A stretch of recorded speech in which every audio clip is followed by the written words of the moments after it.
자, 기도 드리시겠습니다.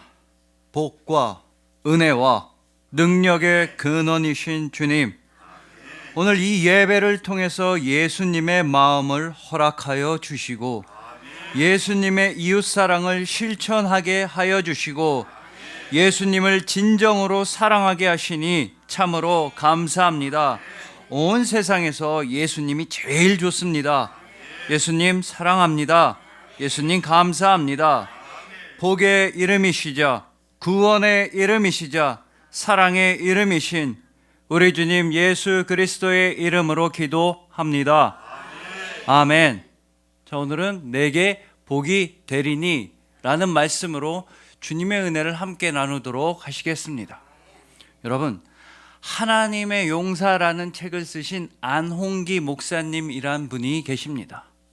근데 이분은 이 목사님의 아버지가 원래 장로님이셨는데도 이분은 젊은 시절의 장래 희망이 조폭 두목일 정도로 본인의 표현에 의하자면 정말 심한 망난이었다고 하십니다. 어느 정도였냐 하면 아버지가 장로님으로 계신 그 교회 목사님 댁에 술을 잔뜩 먹고 술에 완전 취해서 찾아간 적도 있다는 겁니다. 술에 만취를 해서 목사님네 집 대문을 발로 차고 두드리고 얼른 나와보라고, 목사님 일로 좀 나와보라고 막 행패를 부렸다는 겁니다. 그래서 시끄러운 소리에 목사님이 나와보시니까 이미 인사불성, 횡설수설, 말도 안 되는 소리만 하는 겁니다. 근데 잘 기억이 나지 않는 그런 와중에도 본인이 목사님 정말 인생이 참 힘들어요, 슬픕니다, 답답해요, 이런 말을 한 것만 뜨문뜨문 기억이 난 겁니다. 나중에 제정신을 차리고 정말 큰 신뢰를 범하지 않았습니까?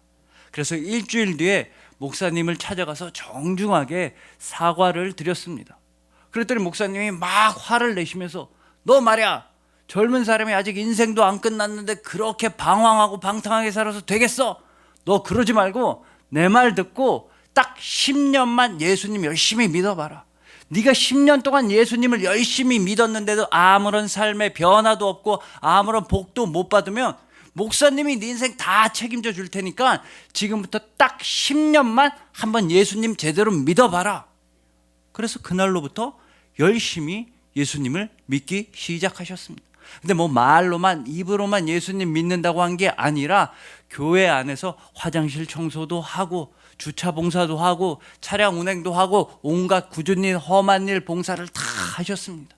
또 모든 예배에 다 참석해서 간절히 기도를 드리셨으며 낮아지는 마음과 겸손한 태도로 다른 성도님들을 열심히 섬기셨던 겁니다. 그랬더니 하나님께서 정말 예상도 하지 못한 큰 복을 주셨습니다.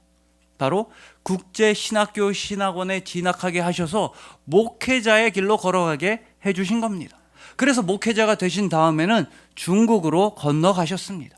중국에 가서 본인 전문 분야인 그 조폭들, 깡패들, 사회 부적응자들, 반항아들을 모아서 교회를 개척하신 겁니다.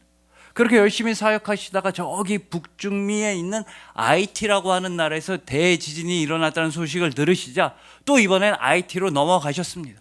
가셔서는 봉사활동과 구호활동을 열심히 하시면서 불황자들, 노숙인들을 상대로 예수님 복음을 열심히 전하셨습니다.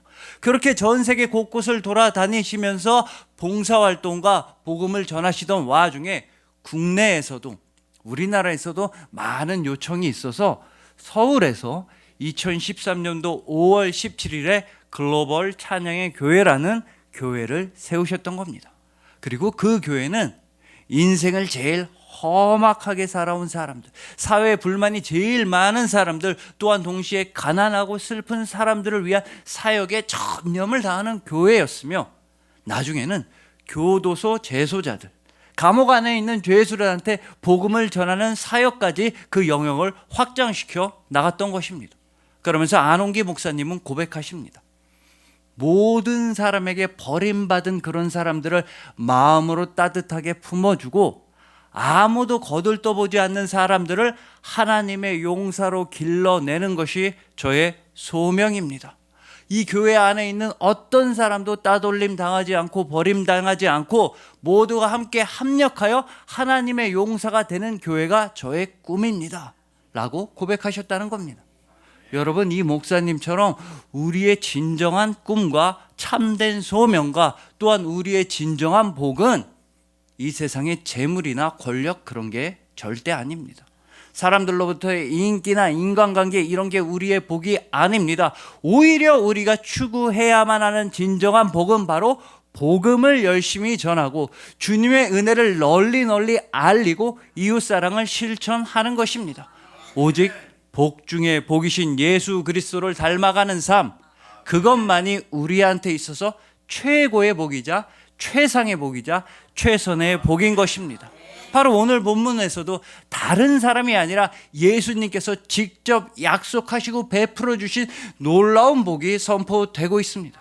우리가 가난한 이웃들, 몸이 아픈 이웃들, 불쌍하고 연약한 이웃들을 도와주면 예수님께서 친히 하늘의 복과 부활의 복으로 우리를 채워주신다는 말씀인 것입니다.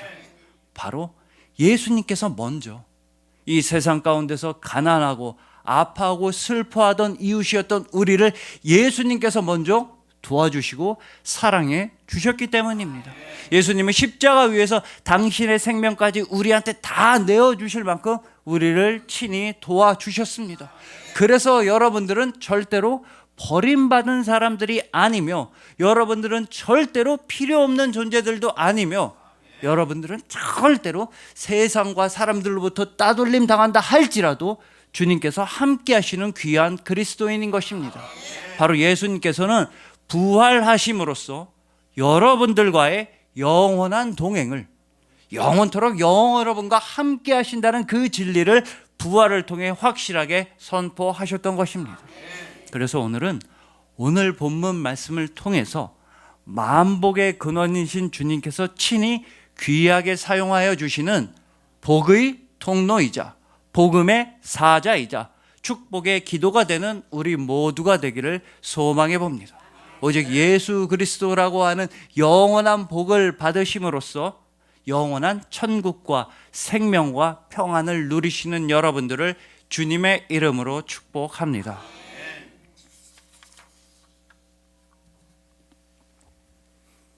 자, 먼저 오늘 본문에서 예수님께서는 어느 큰 잔치 자리에 초대를 받아 가셨습니다. 가서 보니까 사람들이 서로 높은 자리에 앉으려고 자기네가 막 서로 상석에 앉으려고 다투는 겁니다. 그 모습을 보시고서 예수님께서는 유명한 혼인잔치의 비유를 들어 말씀하십니다.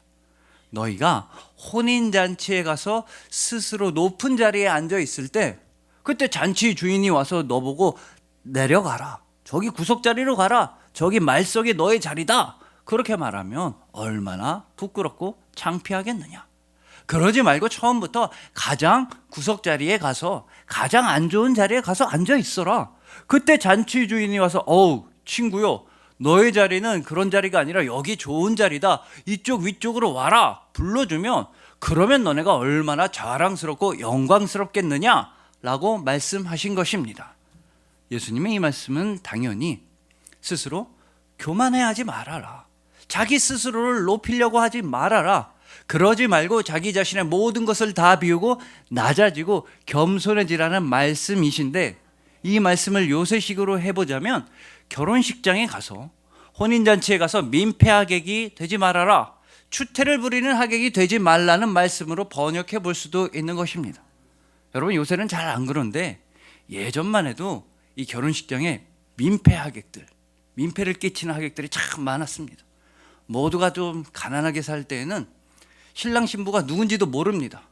신랑 신부의 아버지 부모님도 모르는데 그냥 축의금도 안 내고 가서 몰래 밥만 먹고 오는 그런 하객들도 있었습니다.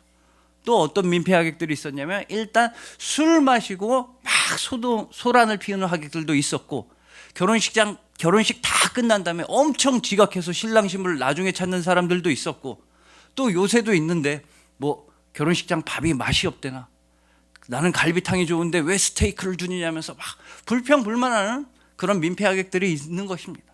근데 예전엔 그랬는데 요새는 민폐 하객 룩이란 말이 있다고 합니다. 결혼식장에 민폐가 되는 그런 의복과 복장이 있다는 겁니다.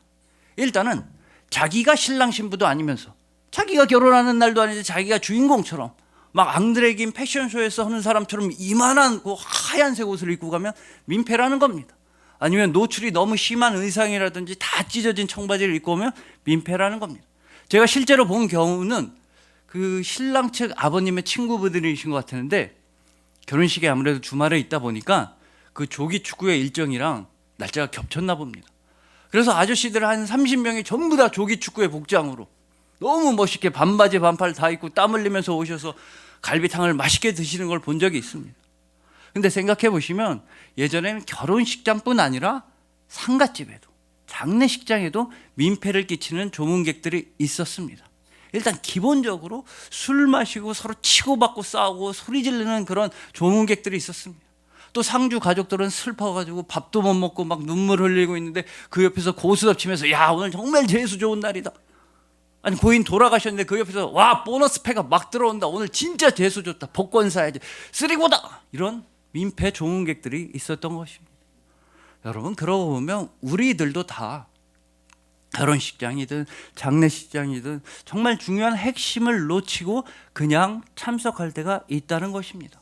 모름지기 결혼식장이라고 하면 신랑과 신부가 주인공이 되어야 하고, 장례식장이라고 하면 돌아가신 분에 대한 예의와 남은 가족들에 대한 위로가 가장 우선시 되어야 하는 게 맞습니다. 하지만 민폐 하객들, 민폐 조문객들은 이런 핵심을 놓치고 뭐만 생각하고 있습니까?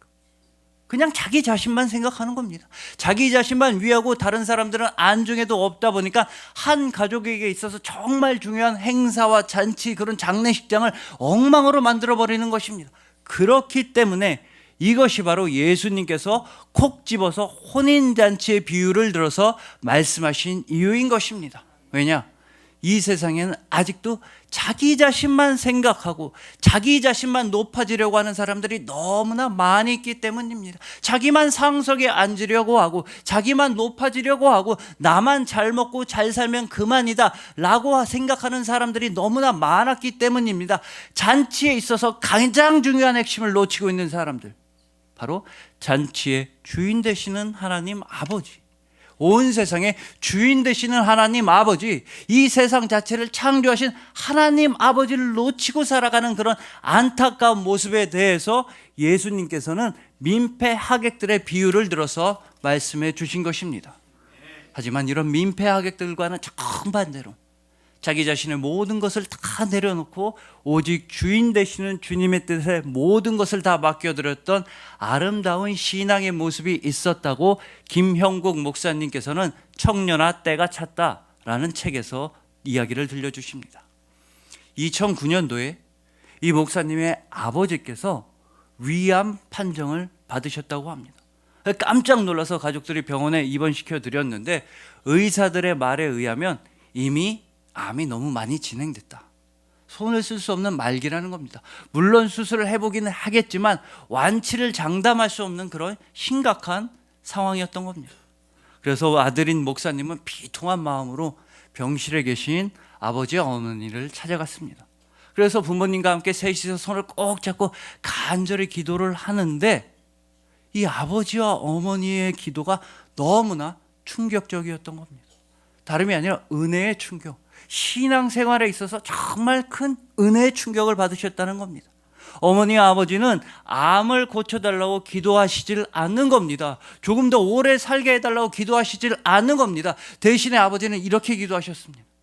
주님, 지금까지 살아온 것만 해도 주님의 은혜가 족합니다. 주님, 저의 삶이 다 주님의 은혜였습니다. 너무나 감사합니다.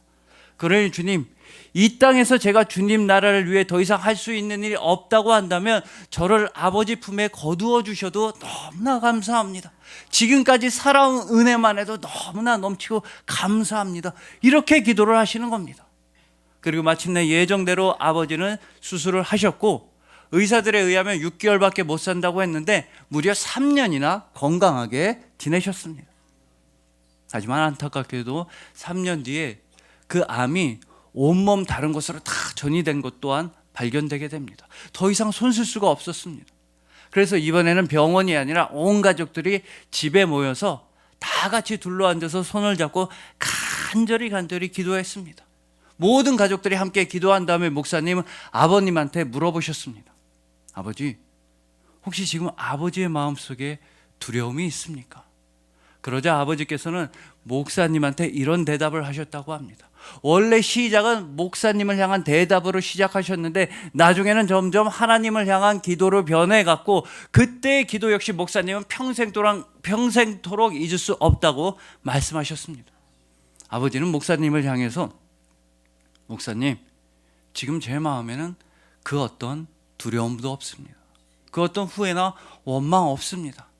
하지만 그래도 저한테 딱 한 가지 두렵고 슬픈 일이 있다고 한다면, 제가 하나님의 이름에 걸맞지 못하게 살아왔을까 봐, 제가 그리스도인답지 못하게 살아온 일들이 있을까 봐, 그게 두려울 뿐입니다. 아니 6개월밖에 못 산다고 하는 사람을 3년이나 살려주신 하나님한테 어떻게 원망과 슬픔이 있을 수 있겠습니까? 모든 것이 주님의 은혜였습니다. 살아도 주님 뜻대로, 죽어도 주님 뜻대로, 이렇게 기도하셨다는 겁니다. 여러분, 이처럼 하나님 나라를 향한 확실한 소망만 있다면, 나를 구원해 주신 주님을 향한 확실한 믿음만 있다면, 그 어떤 질병이든 가난이든 고난이 닥쳐오든지 간에 의연하고 용기 있게 대처하고 승리해 나갈 수 있는 능력과 지혜를 주님께서는 우리에게 주시는 것입니다. 나의 모든 것을 다 내려놓고, 나의 계산과 나의 방법과 나의 욕심을 다 내려놓고 그저 주님 발 앞에 엎드려 기도한다면, 주님께서는 여러분을 직접 일으켜 세워주시고 높은 곳으로 올려주시고 직접 복으로 채워주시는 것입니다. 언제나 내가 생각하는 나의 해답보다 주님의 응답이 훨씬 더 좋은 것입니다. 그렇기 때문에 오늘 보면 바로 앞에 있는 누가복음 14장 11절에서 예수님은 이런 말씀을 우리에게 들려주셨던 것입니다. 무릇 자기를 높이는 자는 낮아지고 자기를 낮추는 자는 높아지리라. 자기를 높이는 자는 낮아지고 자기를 낮추는 자는 높아진다는 예수님의 이 말씀은 예수 그리스도의 십자가와 부활의 구조를 있는 그대로 다 담아내고 있는 말씀입니다. 예수님은 십자가에서 가장 낮아지셨습니다. 온 세상에서 가장 낮아지셨고 가장 비천해지셨으며 모든 사람들로부터 조롱과 모욕과 멸시를 당하셨으며 가장 극심한 고문과 폭력 끝에 십자가에서 죽기까지 낮아지셨던 것입니다. 그러나 예수님은 부활을 통해 가장 높아지셨습니다. 온 세상 가장 큰 영광과 존귀를 부활을 통해 얻으셨으며 만왕의 왕으로 확실하게 등극하셨던 것입니다. 근데 여기서 중요한 건 예수님 혼자서만 높아지신 게 아니며 예수님 혼자서만 영원한 생명을 얻으신 게 절대 아니라는 것입니다. 오히려 예수님은 여러분과 함께 높아지셨으며 여러분과 함께 영원한 생명을 나누셨으며 여러분과 함께 영원토록 서로 사랑하시는 것입니다. 멸시 천대 십자가는 예수님이 홀로 지셨으나 존귀 영광 모든 권세를 죄인이었던 우리한테도 풍성하게 나누어 주셨던 것입니다. 이것이 바로 기독교의 기본 구조이자 뼈대이자 우리가 은혜라고 부르는 것입니다. 그러니 부디 그 예수님의 겸손하심과 낮아지심, 예수님의 그 마음을 본받으시길 소망합니다. 예수님처럼 여러분들이 직접 여러분들의 가정과 여러분들의 이웃들과 여러분의 교회, 여러분들이 직접 아름답고 귀한 복이 되시길 소망하는 것입니다. 십자가와 부활을 통해서 예수님께서 친히 여러분들의 아름다운 복과 생명과 은혜가 되어주신 여러분들을 주님의 이름으로 축복합니다.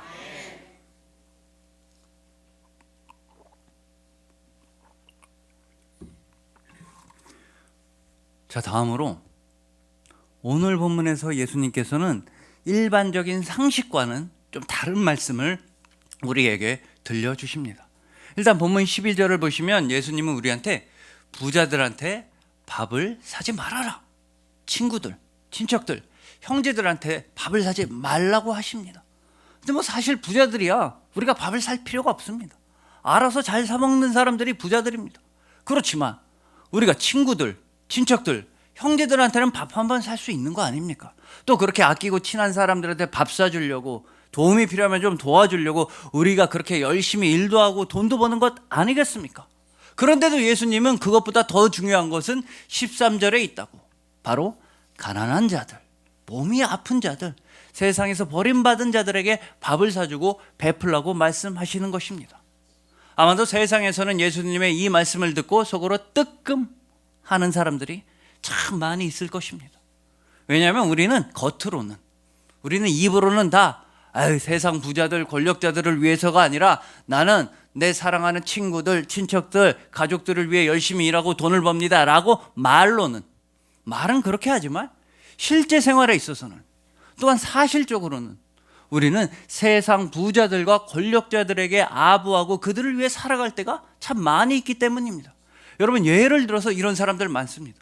야, 쟤네 집 되게 부잣집이래. 엄청 잘 산대. 저 사람한테 잘해줘야겠다. 그럼 나한테도 뭔가 떨어지는 게 있겠지. 이런 사람들 은근히 많이 있습니다. 또 어떤 사람들이 있냐면, 그래, 우리 부하 직원들 참 열심히 고생하는 거 다 알지만 그래도 내가 우리 사장님한테 잘 보이는 편이 내 승진에는 도움이 되지 않을까? 이렇게 생각하는 사람들이 참 많이 있습니다. 그러니까 예수님께서 도와주라고 말씀하신 가난한 자들, 아픈 자들, 슬퍼하는 자들, 이런 사람들은 애초부터 생각이 없고 아예 안중에 없고, 심지어는 친척들과 친구들, 형제들도 다 건너뛰고 그저 나의 이익과 출세를 위해서만 살아가는 안타까운 모습들이 참 많이 있다는 것입니다. 그러나 오늘 본문에서 예수님은 분명히 말씀하십니다. 너희한테 도움이 안 되는 사람들을 도와줘라. 너희에게 다시 베풀 수 없는 사람들, 가난한 자들, 아픈 자들에게 베풀어 주라고 말씀하시는 것입니다. 즉, 아무런 계산과 대가와 목적 없이 그냥 사랑해라. 그저 순수하게 사랑하라고 말씀하시는 것입니다. 이 예수님의 말씀처럼 아무런 대가 없이 순수한 사랑에 관해서 변대섭 목사님께서는 이런 이야기를 들려주십니다. 예전에 해외 선교 활동에 모든 것을 다 쏟아붓고 정말 진심인 그런 교회가 있었다는 겁니다. 그래서 그 교회가 가진 재정의 대부분과 시간과 노력의 대부분과 또한 기도의 대부분 또한 해외에 계신 선교사님들, 해외 선교지와 해외 교회를 위해 간절히 기도하는 그런 교회가 있었습니다. 정말 훌륭한 교회였는데, 그런데도 주님의 일을 더욱더 잘하기 위해서 해외에 있는 유명한 선교학 박사님을 초빙해서 가르침을 들을 기회가 있었던 겁니다. 그 자리에서 담임 목사님은 그 선교학 교수님한테 어떻게 해야 하나님 나라 확장을 위해 더욱더 열심히 일할 수 있습니까? 라고 물어보셨습니다. 그러자 그 선교학 박사님께서는 웃으시면서 지금도 충분히 잘하고 있습니다. 훌륭합니다. 하지만 부족한 게 딱 하나 있으니 지금보다는 조금 더 세계 모든 곳을 위해 기도하려고 애쓸 필요가 있습니다. 전 세계 방방곡곡을 위해 기도하려고 노력할 필요가 있습니다 라고 말씀하신 겁니다. 그러자 그날로부터 그 교회 모든 성도님들은 매일매일마다 TV에 나오고 뉴스에 나오고 신문에 나오는 지구촌 곳곳의 뉴스들이 그 교회 모든 성도님들의 기도 제목이 되었다는 겁니다. 예를 들어서 유럽 어느 지역에서 큰 산불이 났다. 그러면은 그날은 모든 교회 성도님들이 그 유럽 지역의 산불을 위해서, 또한 피해를 입은 주민들을 위해 간절히 기도하시는 겁니다. 또 예를 들어 중국 어디에서 큰 홍수가 났다, 미국 어디서 총기 사고가 벌어졌다, 아프리카 어디에서 전염병이 일어났다. 그러면 그날은 모든 성도님들이 세계의 그 지역을 위해 간절히 기도하게 되었던 것입니다.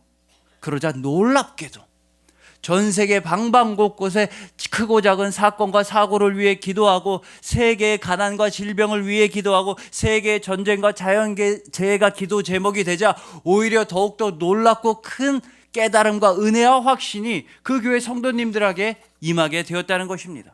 그러니까 모든 세계 열방을 위해서 간절히 기도하다 보니까 오히려 거꾸로 모든 세계 열방을 우리의 아버지 하나님께서 주관하시는 게 분명하구나, 모든 세계 열방에 하나님의 능력이 안 미치는 곳이 없구나 라는 강한 확신이 들어오게 되었다는 것입니다. 지구촌 곳곳을 위해 기도하다 보니까 이 지구촌 곳곳 다 하나님 아버지께서 창조하신 게 확실하구나. 지구 전부를 위해 기도하다 보니까 이 지구상에 있는 모든 것들은 아버지의 것이며 우리 아버지만이 만왕의 왕이시며 나는 그런 만왕의 왕의 자녀구나 라는 깊은 믿음이 더욱더 생기게 되었다는 겁니다. 이런 은혜와 깨달음과 믿음이 깊어지다 보니까 기도하는 후원지, 도와주는 후원지, 열심히 섬기는 후원지와 해외 사역지, 선교사님들이 점점 더 늘어날 수밖에 없었습니다. 그리하여 하나님 나라의 확장을 위해 더욱더 큰 일을 하는 아름다운 교회가 되었다는 이야기입니다. 여러분, 이것이 바로 오늘 본문 예수님 말씀에 순종해서 드리는 기도인 것입니다. 여러분, 한번 생각해 보십시오. 우리가 저기 멀리 있는 중국을 위해서나 아니면 무슨 남아메리카를 위해 간절히 기도한다고 하면 여러분, 주변 사람들이나 세상 사람들은 우리한테 뭐라고 하겠습니까? 우리가 저기 멀리 있는 나라를 위해 기도하면 그런다고 무슨 도움이 되겠냐? 이렇게 물어볼 겁니다.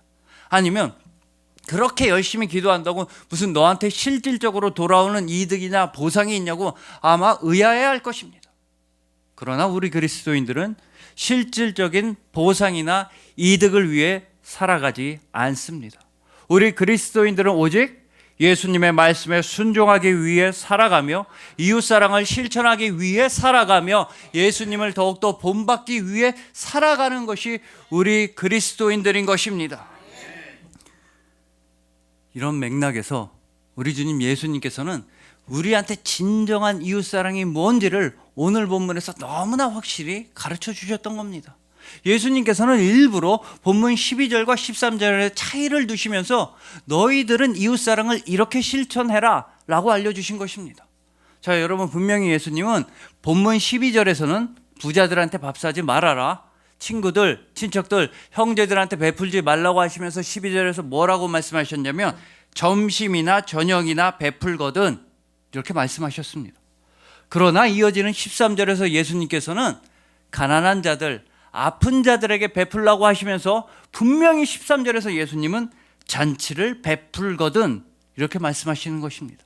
즉 12절과 13절에 있는 차이는 바로 점심이나 저녁을 베푸는 것과 바로 잔치를 베푸는 것에 차이가 있는 것입니다. 그러면 여러분, 당연히 상식적으로 점심이나 저녁을 사는 게 돈이 많이 들까요? 아니면 잔치를 베푸는 것이 돈이 많이 들까요? 당연히 잔치를 베푸는 게 돈이 훨씬 더 많이 듭니다. 그냥 일반적인 식사를 대접하는 것보다 많은 사람에게 잔치를 베푸는 게 돈도 훨씬 많이 들고 시간도 훨씬 많이 들고 정성과 노력과 애정도 훨씬 많이 들어가는 게 바로 잔치입니다. 근데 예수님께서는 가난하고 아픈 이웃들한테는 점심이나 저녁이 아니라 잔치를 베풀거든, 잔치를 베풀라고 말씀하시는 것입니다. 즉 우리한테 주신 모든 시간과 재물은 오로지 다, 또한 우리가 가진 모든 풍족함과 여유로움과 넉넉함 모두 다, 또한 우리에게 주신 우리 삶 전체가 다 이웃사랑을 실천하는 데 온전히 활용하라는 말씀인 것입니다. 즉 우리의 인생 전체가 이웃들을 위해 희생하고 헌신하는 천국의 삶 그 자체로 변화되어야 한다고 알려주시는 것입니다. 그러면 그게 바로 내게 복이 되리니 너희에게 복이 된다는 말씀입니다. 그래서 이웃들을 사랑하시는 여러분들이야말로 하늘의 복과 부활의 복과 예수님 직접 약속하신 복으로 넘쳐나고 있는 것입니다. 그러니 부디 이 세상의 세속적인 이득이나 보상을 위해 움직이지 마시고 오직 사랑을 위해 움직이시길 소망합니다. 바랄 수 없는 중에 바라는 것이 믿음이라는 걸 기억하시길 소망하는 것입니다. 온 마음 다해 이웃을 사랑하심으로써 예수님께서 온 마음 다해 베풀어 주시는 그 하늘의 복을 사랑하는 이웃들과 함께 나누며 풍성하게 누리시는 여러분들을 주님의 이름으로 축복합니다.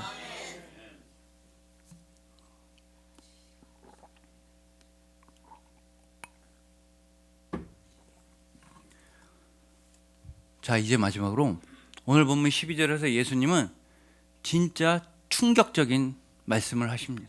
두려울 정도로 충격적인 말씀을 본문 12절에서 하시는 겁니다. 두렵건대 그 사람들이 너를 도로 청하여 내게 갚음이 될까 하노라. 여러분 보십시오. 두렵건대 예수님이 두렵다고 말씀하시는 겁니다. 그러면 예수님이 뭐를 두려워하시느냐? 바로 여러분들이 베푼 일들이 다 다시 여러분들에게 도로 갚음이 되는 게 두렵다고 말씀하시는 것입니다.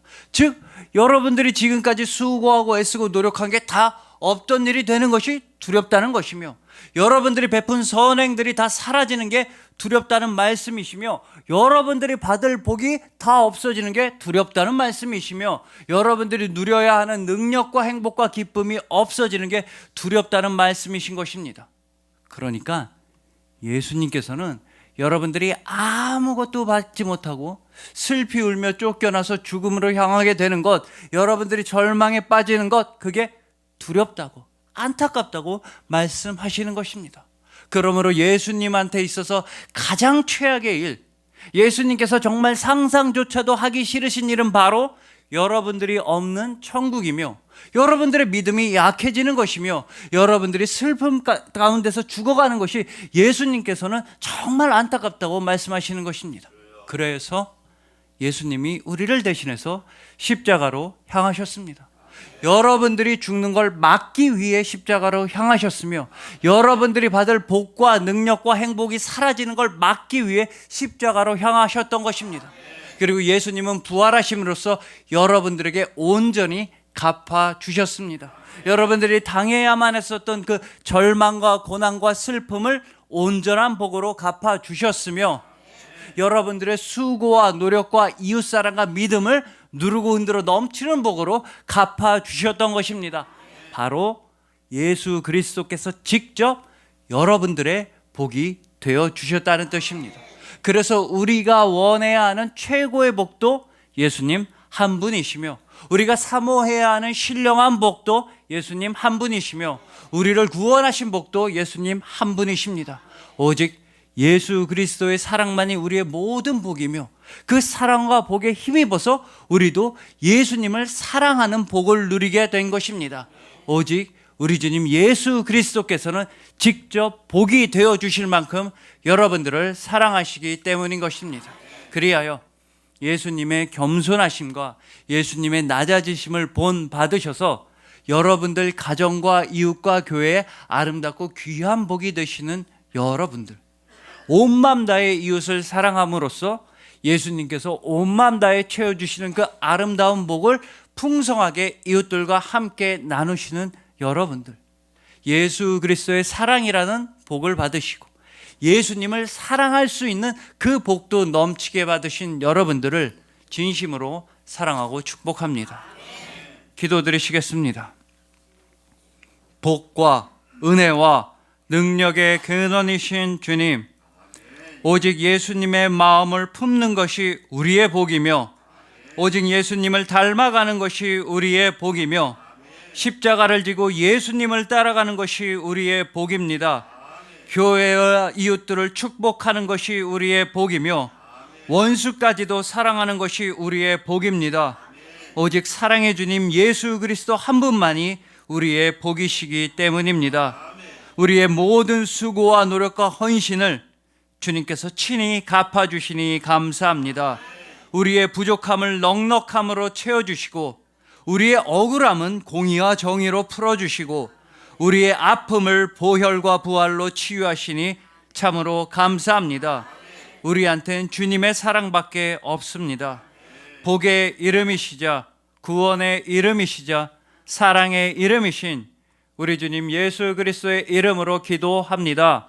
아멘.